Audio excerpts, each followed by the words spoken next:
चलिए फ्रेंड्स, तो आज हम लोगों का टॉपिक है कि न्यूटन के गति के नियम और घर्षण के बारे में पढ़ेंगे। ठीक है, तो पहली बात जानते हैं न्यूटन के बारे में। देखिए, न्यूटन साहब तो पहले ही से बहुत कह लीजिए कि टॉपिक को सुधारने में बहुत माहिर थे। नहीं तो देखिए, अगर न्यूटन का जो पहला गति का नियम उसे आप लोग क्या बोलते हैं, जड़त्व का नियम भी बोला जाता है, या तो गैलीलियो का भी नियम बोला जाता है। तो अब ध्यान देखो, जड़त्व का नियम क्या था, पहला नियम क्या है कि जड़त्व का नियम या गैलीलियो का नियम।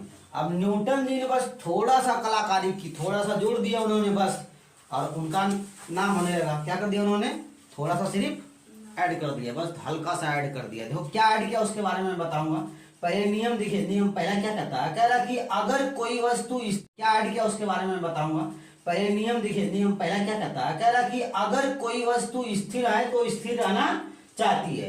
यदि कोई चला, अगर कोई वस्तु क्या है, स्थिर है तो वो स्थिर रहना चाहती है, और यदि गति में है तो वो गति में रहना चाहती है। तो इतना नियम किसने दिया था, गैलीलियो ने। किसने दिया था, गैलीलियो ने इतना नियम दिया। बस न्यूटन ने बस थोड़ा सा ऐड कर दिया। क्या ऐड कर दिया, देखो बहुत खतरनाक आदमी न्यूटन था।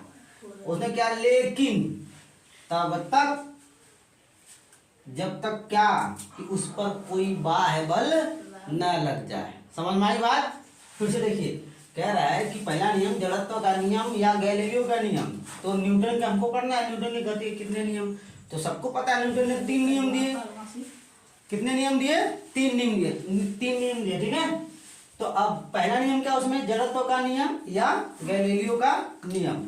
ठीक है, तो देखिए, तो जड़त्व का नियम क्या कहता है कि अगर कोई वस्तु स्थिर है तो वह स्थिर रहना चाहती है, और यदि गति में है तो वह गति में रहना चाहती है। ठीक है ना। लेकिन जब न्यूटन आए तो इसमें अपना क्या कर दिए, थोड़ा सा जोड़ करके अपना नियम बना लिए। ठीक ना, क्या जोड़े, ध्यान देख लो कि लेकिन तब तक जब तक कोई उस पर बाह्य बल न लगाया जाए। जैसे मान लो कोई, आप जैसे गाड़ी चला रहे हो, क्या कर रहे हो, गाड़ी चला रहे हो, तो छोड़ दो, गाड़ी क्या रहेगी, चलती रहेगी। लेकिन कब रुकेगी, जब उस पर कोई बाह्य बल लगेगा। ब्रेक मारोगे तो गाड़ी क्या हो जाएगी, रुकेगी ना। तो बस इतना ही इन्होंने जोड़ा, तो ये क्या हो गया, न्यूटन का नियम हो गया। किसका नियम हो गया, न्यूटन का नियम हो गया। ठीक ना। तो चलिए, तो अब ध्यान देखिए क्या है, पहला नियम क्या हो जाएगा भाई, इसे क्या कहते हैं, या तो जड़त्व का नियम इसी को बोलते हैं, दूसरा गैलीलियो का नियम भी इसी को बोला जाता है। तो अब ये पूरी जो टॉपिक आपके, न्यूटन ने कितने नियम दिए, 3। कितने नियम दिए, 3। ठीक, प्रथम नियम और दूसरा नियम और तीसरा नियम। पहला नियम क्या भाई, जड़त्व का नियम जिसको बोला जाता है, और या फिर गैलीलियो का नियम भी से ही बोला जाता है। तो इस पहले नियम को सबसे पहले किसने दिया था, गैलीलियो ने दिया। किसने दिया, गैलीलियो ने दिया। ठीक ना। और बस बाद में न्यूटन साहब आए और थोड़ा सा जोड़ दिया भैया कि ये जब तक गति में रहेगी या जब तक स्थिर रहेगी, जब तक कि उस पर कोई बाह्य बल न लग।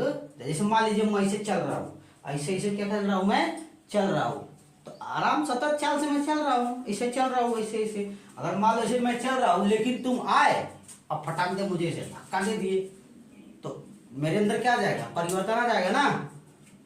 तो उस वही कहा कि जब तक वो चीज विरोध नहीं करेगी, मतलब जब तक क्या, कोई चीज अगर स्थिर है तो स्थिर रहेगी, और गति में है तो गति में रहेगी। कब तक, जब तक कि उस पर कोई बाह्य बल न लग जाए। तो इसी नियम को क्या बोलते हैं, जड़त्व का नियम कहा जाता है। समझ में आ गई बात। तो न्यूटन का पहला नियम समझ में आ गया होगा, इसी को ही गैलीलियो का पहला नियम बोला जाता है। समझ में आई बात। चले देखिए, पहली चीज,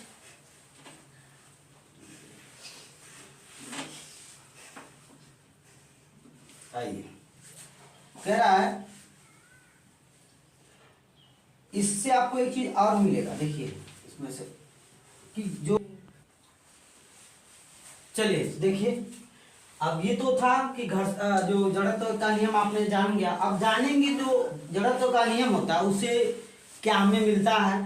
ठीक है, और उसका यूज कहाँ कहाँ होता है, उसके उदाहरण क्या होते हैं, इस सब के बारे में आप जानेंगे। चलिए, कह रहा है पहला कि जो जड़त्व का यानी न्यूटन का पहला नियम होता है, जिसे आप जड़त्व का नियम बोलते हैं, उससे आपको बल की परिभाषा मिलती है। उससे क्या मिलती है, बल की परिभाषा मिलती है। ठीक है, चलो इधर देखो, चला जी इधर देखिए, आइए कह रहा है कि इससे क्या मिलता है आपको, बल की परिभाषा मिलती है। ठीक है, दूसरा चीज आप कैसे जानोगे, हमने पढ़ाया अभी, हमने क्या पढ़ाया अभी, हमने आपको ये पढ़ाया कि देखिए इधर हमने पढ़ाया कि जो कोई चीज अगर स्थिर है तो वो स्थिर रहना चाहेगी, दूसरा चीज अगर वो गति में है तो गति में रहना चाहेगी। ठीक है, यही जड़त्व का क्या है, नियम है। लेकिन न्यूटन साहब आए तो थोड़ा सा उन्होंने चेंज कर दिया कि कब तक रहेगी, जब तक इस पे कोई बाह्य बल न लगे।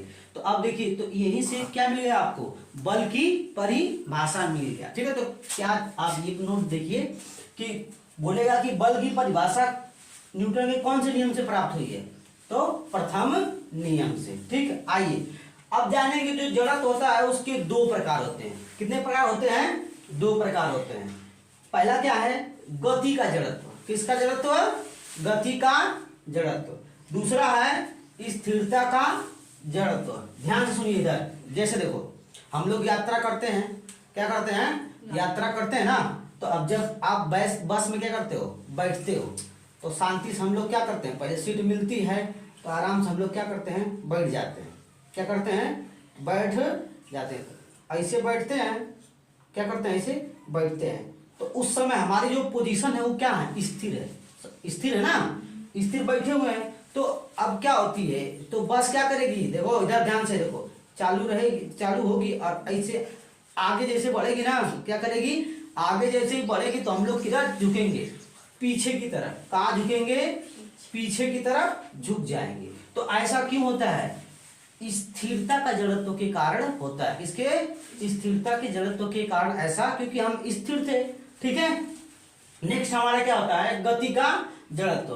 तो जो गति का जड़त्व होता है, ध्यान से देखो, गति का जड़त्व में क्या, जैसे मान लीजिए तो वही बस पूरा फुल स्पीड में चल रही है, तब तक स्टॉप आ गया, आपका स्टॉप आ गया, तो स्टॉप में आपको क्या करना है भाई, देखिए स्टॉप आ गया तो रुक, वो ब्रेक लेगा, तो जैसे ही ब्रेक लेगा तो आप एकदम ऐसे हो जाएंगे, आगे की तरफ क्या हो जाएंगे, झुक जाएंगे। किधर झुकेंगे, आगे की तरफ बिल्कुल आप झुक जाएंगे। तो ये कौन सा, किसके कारण हुआ, गति के जड़त्व के कारण हुआ।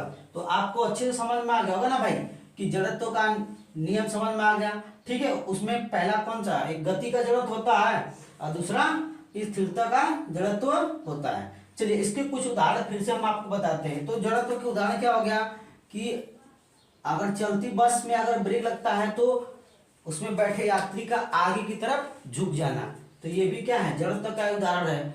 अगर बस रुकी हुई है और अचानक से बस चलती है तो आपका पीछे, यात्रियों का पीछे झुक जाना, ये भी क्या हो जाएगा, जड़त्व का ही उदाहरण हो जाएगा। ठीक है, तो आपको ये चीजें आपको समझ में आ गई होगी।